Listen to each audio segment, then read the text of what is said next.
ನೀವೇನಾದ್ರೂ ಪ್ರೆಗ್ನೆನ್ಸಿಗಾಗಿ ಟ್ರೈ ಮಾಡ್ತಾ ಇದ್ದೀರಾ? ಹಾಗಾದ್ರೆ ತಪ್ಪದೆ ಈ 10 ಸ್ಟೆಪ್ಸ್ ನ ಫಾಲೋ ಮಾಡಿ. ಪಾರ್ಟ್ 2 ನಂಬರ್ 6 ಕ್ಯಾಫೇನ್ ಪ್ರಮಾಣನ ಕಡಿಮೆ ಮಾಡಿ. ದಿನಕ್ಕೆ ನೀವು 200 ಮಿಲಿಗ್ರಾಮ್ಸ್ ಗಿಂತ ಕಡಿಮೆ ಕ್ಯಾಫೇನ್ ಅನ್ನ ಸೇವಿಸಬೇಕು. ಅಂದ್ರೆ ದಿನಕ್ಕೆ 1 ಅಥವಾ 2 ಕಪ್ ಕಾಫಿನ ಮಾತ್ರ ಕುಡಿಬಹುದು.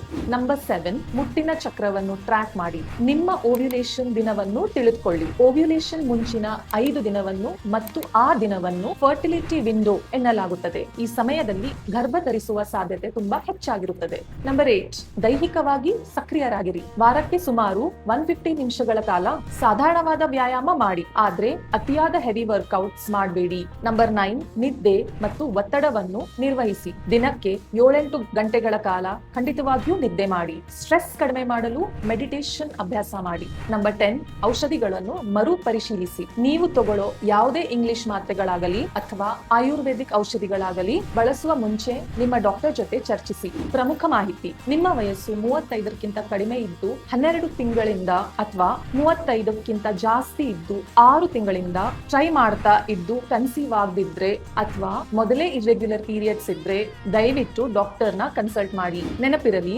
ಫರ್ಟಿಲಿಟಿ ಅನ್ನೋದು ಕೇವಲ ಹೆಣ್ಣಿನ ಜವಾಬ್ದಾರಿ ಅಲ್ಲ, ನಿಮ್ಮ ಪಾರ್ಟ್ನರ್ ಆರೋಗ್ಯ ಮತ್ತು ಲೈಫ್ ಸ್ಟೈಲ್ ಕೂಡ ಅಷ್ಟೇ ಮುಖ್ಯ. ಪ್ರೆಗ್ನೆನ್ಸಿ ಅಂದ್ರೆ ಬರೀ 9 ತಿಂಗಳು ಅಲ್ಲ, ಇದು ಕನ್ಸೀವ್ ಆಗೋ ಮುಂಚೆ ಸ್ಟಾರ್ಟ್ ಆಗೋ ಒಂದು ಬ್ಯೂಟಿಫುಲ್ ಜರ್ನಿ. ಅಧಿಕೃತವಾದ ಫರ್ಟಿಲಿಟಿ ಮತ್ತು ಪ್ರೆಗ್ನೆನ್ಸಿ ಟಿಪ್ಸ್ ಗಾಗಿ ಈ ಪೇಜ್ ಅನ್ನು ಈಗಲೇ ಫಾಲೋ ಮಾಡಿ. ನೀವು ಫ್ಯಾಮಿಲಿ ಪ್ಲಾನಿಂಗ್ ಮಾಡ್ತಿದ್ರೆ ಈ ರೀಲ್ ಅನ್ನು ಈಗಲೇ ಸೇವ್ ಮಾಡಿ ಮತ್ತು ಫ್ಯಾಮಿಲಿ ಪ್ಲಾನಿಂಗ್ ಮಾಡ್ತಿರೋ ನಿಮ್ಮ ಫ್ರೆಂಡ್ಸ್ಗೆ ಶೇರ್ ಮಾಡಿ.